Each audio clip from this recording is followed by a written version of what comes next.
Hi, my name is Hennessy, and this is my final project for Global Democratic Politics. The focus of this presentation is to better understand democracy, and to this end, I've created a series of questions that I'm going to try and answer by synthesizing theories from this course with my own beliefs about democracy. The three main questions I'll be addressing are: what is democracy? This includes how I conceive of it, but also how it is conceived by others and how its name has been used around the world. The second question is: why is democracy failing? I'll look at examples where people prophesize the end of democracy and also those who question if it ever really existed. Lastly, I will investigate some solutions and see what, if anything, can be done to repair democracy or to recreate it in a new image.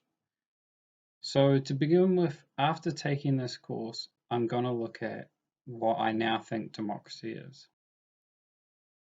So to begin with, after taking this course, I'm now going to explore what I believe democracy is.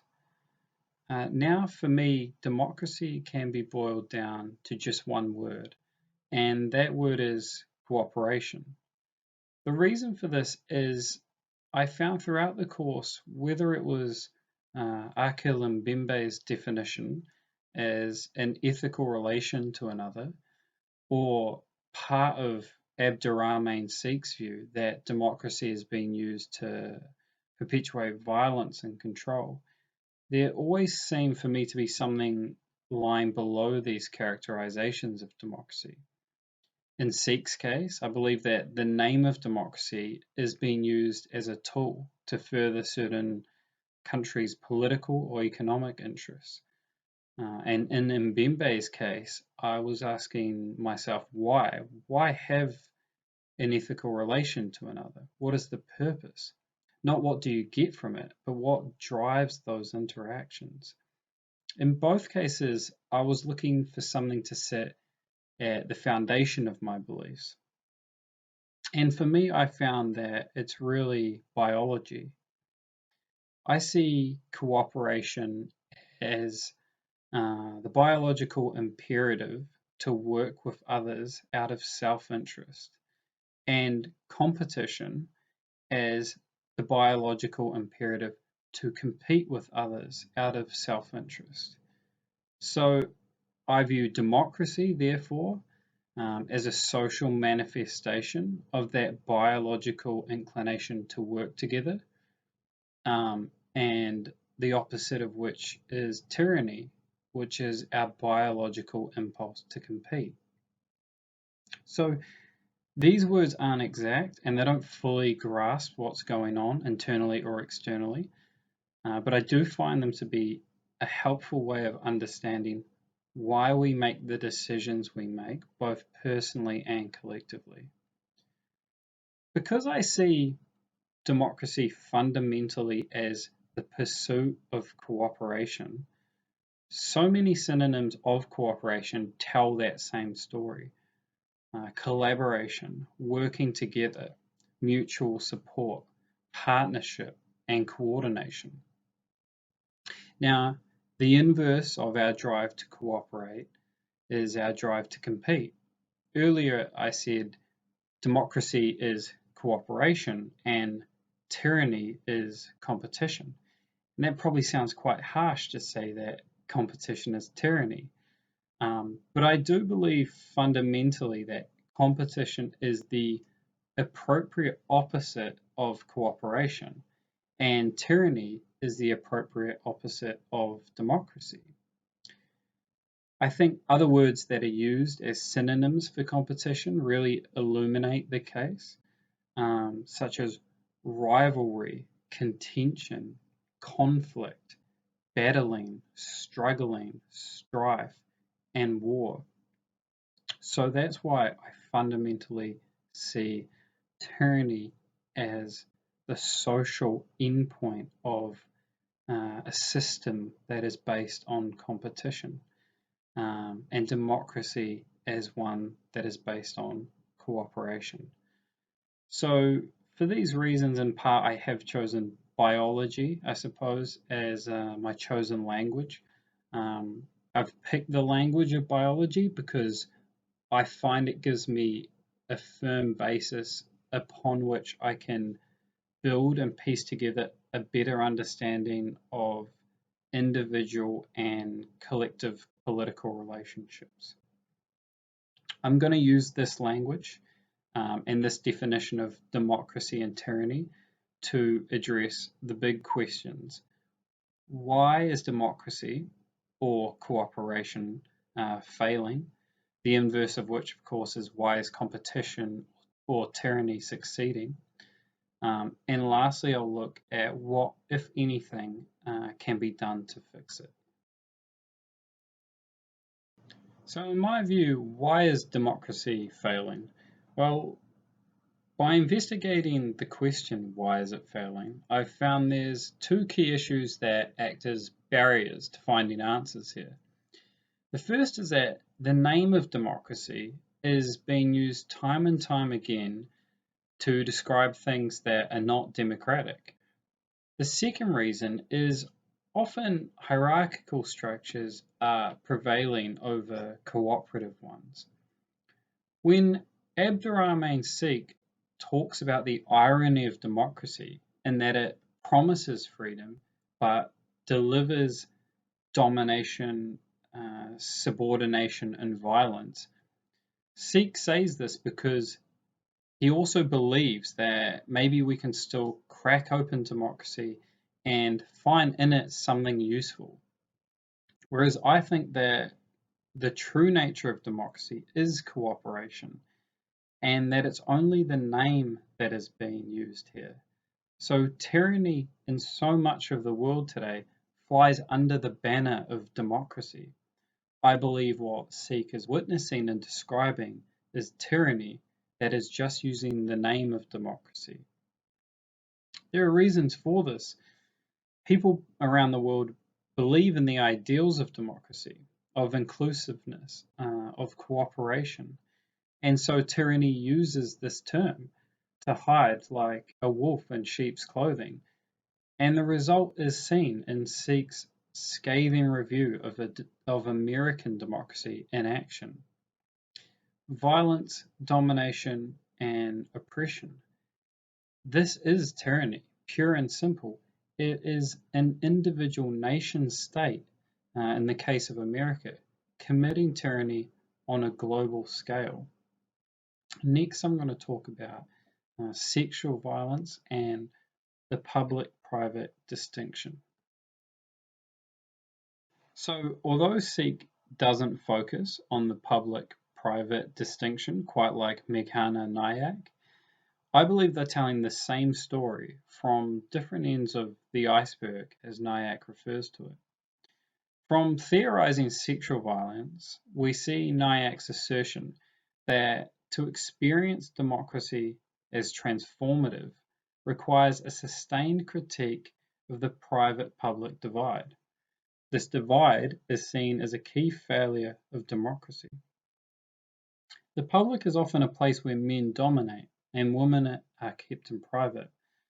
But of course, we know that when men enter the private sphere, they're often still in the dominant position, the position of power and control.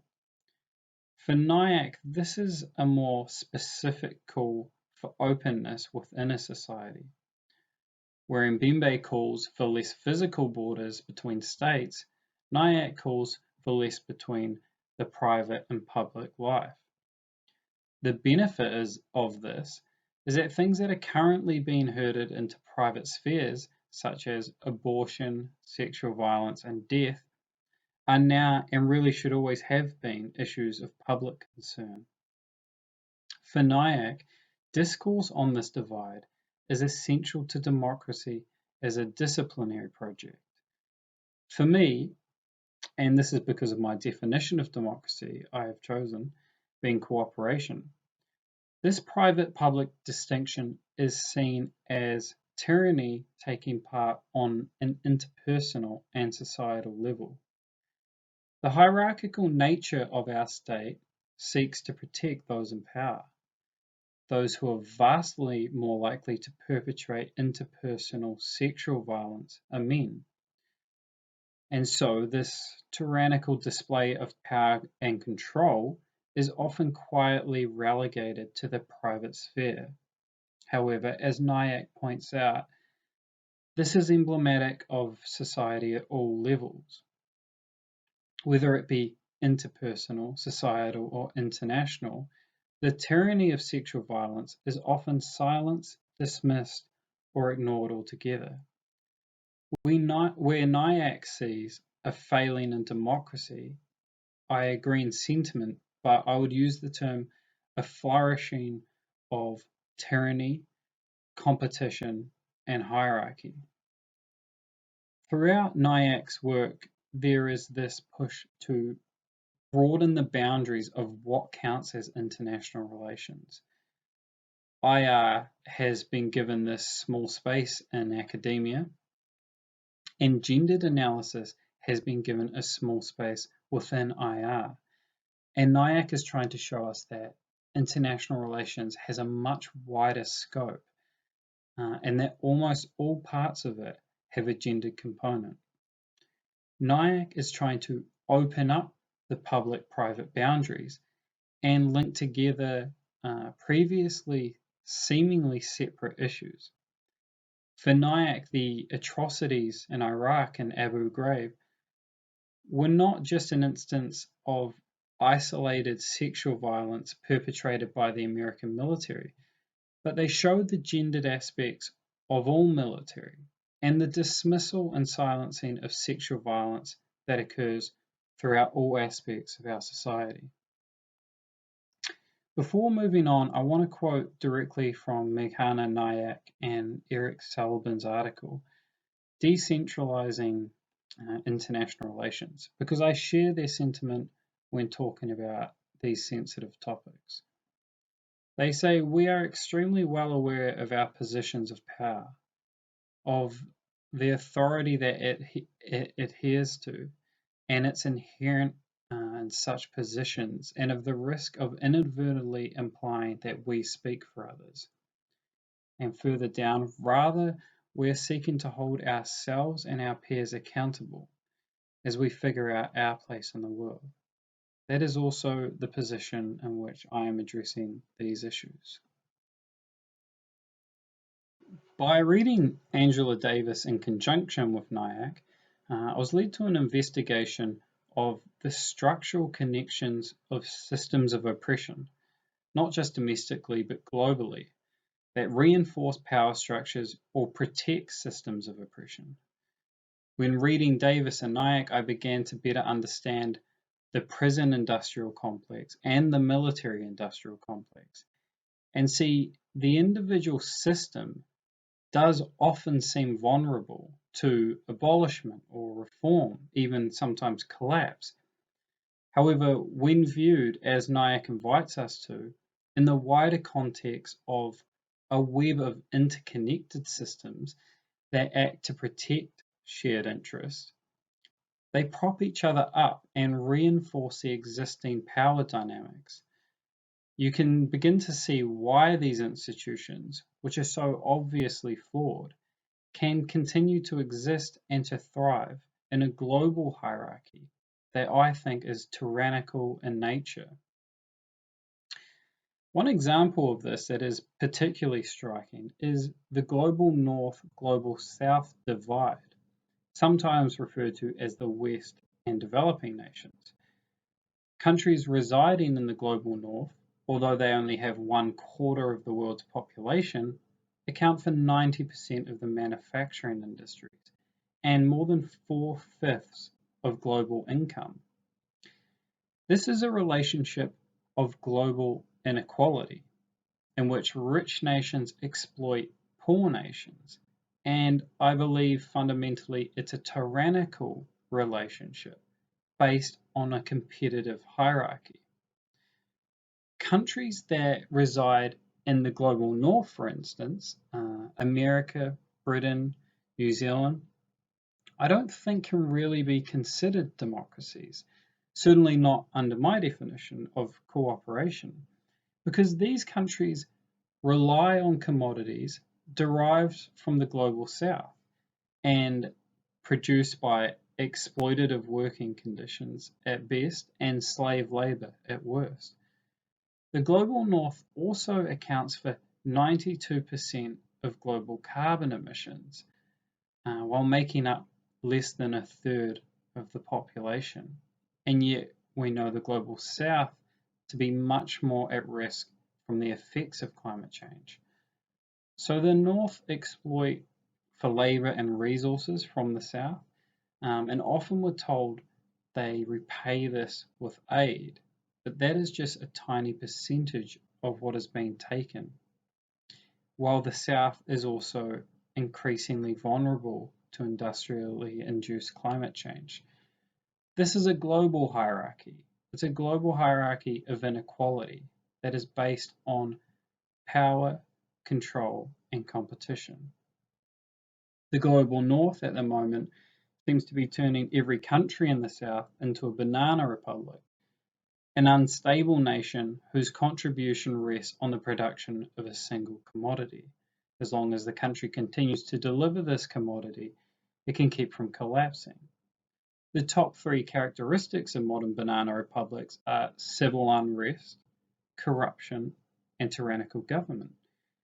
This is merely tyranny playing out on a global scale, with elite nations at the top of the hierarchy keeping those at the bottom vulnerable and powerless to disrupt the pre-existing power dynamics. America, I think, is a good example of something that often seems like democracy, but is really tyranny and hierarchy using the name of democracy. The reason it's a good example is because America often boasts of having domestic democracy, but also spreading democracy across the world. This we know as a country that began with an attempted genocide of the Native American population, followed this with slavery, followed by mass incarceration, and now some of the highest levels of inequality in the developed world. And with a militarized police that turns its gun on its own people, which by John Dewey's standards means democracy has failed. However, in the case of America, I actually share Akhil Mbembe's sentiment that quite simply democracy has never arrived. When talking about mass incarceration in America or New Zealand, I could say easily that this doesn't fit my own definition of democracy as cooperation. But I wonder, how could this fit anybody's definition of democracy? When you systematically take the most oppressed and disenfranchised members of your community and lock them in cages, I think it amounts to cruel and unusual punishment, and is therefore more likely to fit a modern definition of torture than it is democracy. Next, I'm going to look at power structures and the self-other paradox. Something that Reading Davis made clear was that these power structures, once in place, can be very difficult to remove. The nature of hierarchy is that it places the power at the top of the structure, thus leaving those that seek change without the tools or power to create it. It's often a violent and self-perpetuating system, and this is why inequality grows hand in hand with enmity.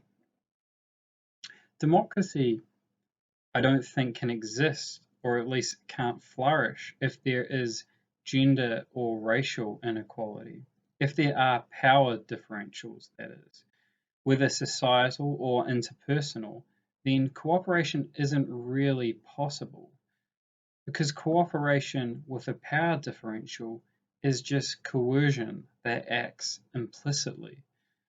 I want to read part of Mbembe's characterization of Fanon, of Frantz Fanon. Mbembe says that Fanon grasps his own life only by understanding the life of other living and non-living beings for only then did he himself exist as a living form. This relates back to Mbembe's idea of democracy being an individual relation to the other. Through acknowledgement of the other, we understand ourselves, and in doing so, I think we also create alterity and separate ourselves or make ourselves different from the other. And I think this can have and has had a lot of negative consequences when those separations become more concrete. This is another kind of categorization. It is creating a category of alienation when we separate ourselves from other people, but also from animals and the environment. When taken too far, these barriers and categories can seem like definite separations. And in a world where we are increasingly physically detached from the environment, it's easy to live under the illusion that we're not the environment at all, but something separate, special, or unique that uses or lives on top of the environment. I think this growing obsession with the self and alterity is driving alienation, and this has a corrosive effect on democracy and democratic tendencies, both within the species but in our relationship to all things. Mbembe's characterization of war as our modern day pharmacon is illustrative of how self-perpetuating the destructive cycle of competition can be. War acting both as our remedy and our poison reminds us that in hierarchical structures, the problems are often solved by violent and cyclical solutions that serve the top of the hierarchy and also serve to entrench pre-existing power dynamics. Democracy as an egalitarian project would seek to redistribute power to heal the vulnerable, because the system's success is predicated on the cooperation and consent of all involved, whereas hierarchy seeks out instability as opportunity for consolidation, because the indicators for success in a tyranny are keeping those at the bottom powerless and vulnerable, therefore solidifying your place at the top. One system can be seen as we're all in this together, or we're as strong as our weakest member, and the other is everyone for themselves. Next, I'm going to look at how to fix democracy and then have a few concluding thoughts. So, how to fix democracy? I struggled with this part the most by far. I found it a little bit depressing, to be honest. This is why I changed my definition throughout the course to something that I could manage more easily. It's why I chose the language of biology, because then when I get lost, I feel like I can go back to biological mechanics and view humans and human interactions as a sort of complex machinery with lots of wiring. I think this way of thinking has helped me to ground my understanding of democracy, and also has certainly informed the few ideas that I do have to fix it. So essentially, I believe that there are two opposite prevailing political structures: one that damages democracy and strengthens tyranny, and one that strengthens democracy and damages tyranny. They are hierarchical structures and egalitarian structures. Using the language of biology, I believe humans are predisposed to creating these categories. whether it's more abstract categorizations like shapes, colors, sizes, or ones that can be more harmful, categories of ethnicity, class, sexual orientation. We tend to lump things together into different categories. Of course, we're far from the only animal to do this, but I'll be focusing on humans. So, hierarchy is another way of categorizing. It's a tool of power categorization. And then within these hierarchical structures, the rational, self-interested human is incentivized to take the highest position possible. This is a competitive structure. It's based on competition. Hierarchies are social manifestations of competitive individual self-interest. It's also a structure of inequality, and it erodes democracy or cooperation. The opposite of the hierarchical structure is structural egalitarianism. This is the inverse of hierarchy. To believe in structural egalitarianism as a project is to believe that maintaining equality within the structure fosters solidarity and community and strengthens the group's ability to cooperate and achieve shared interests. Whereas hierarchy consolidates power at the top of the structure, egalitarianism distributes power evenly throughout. In order to strengthen democracy and decentralize power, we need to seek out hierarchical structures and reform them into egalitarian ones throughout society, therefore placing a greater emphasis on inclusiveness and cooperation and less emphasis on competition and rivalry.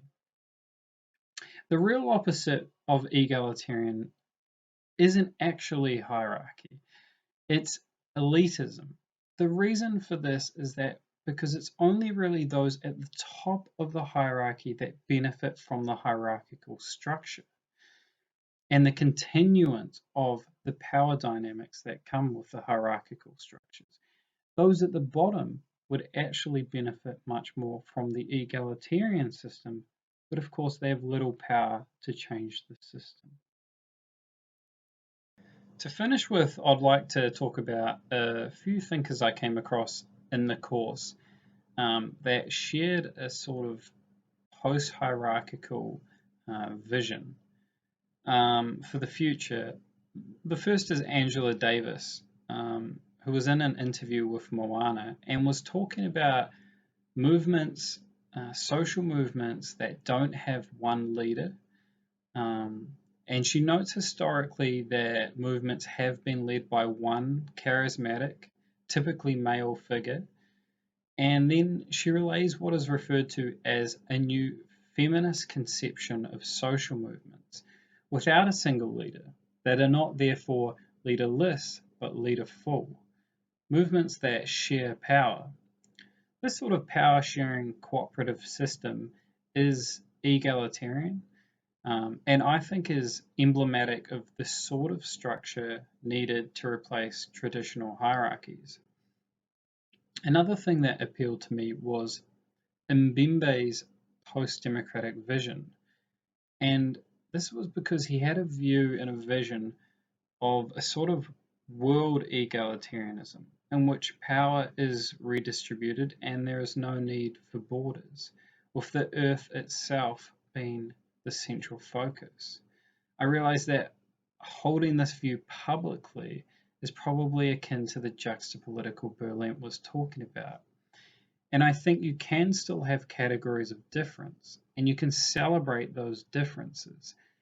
But when they become justifications for inequality and disenfranchisement and mistreatment of the other based purely on category differences, that becomes problematic and competitive.